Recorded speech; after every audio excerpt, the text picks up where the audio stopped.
এতগুলো মানুষের রান্না কি করে হবে?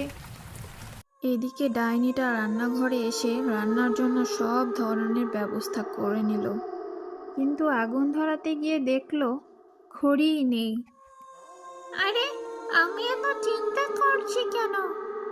আমার তো পা আছে, আমি এবার এটা দিয়েই কামাল করে দেব। তখন ডাইনি তার দুই পায়ে আগুন ধরিয়ে চুলার মধ্যে দিয়ে রান্না করতে শুরু করলো। এ কি এক ভয়ঙ্কর দৃশ্য!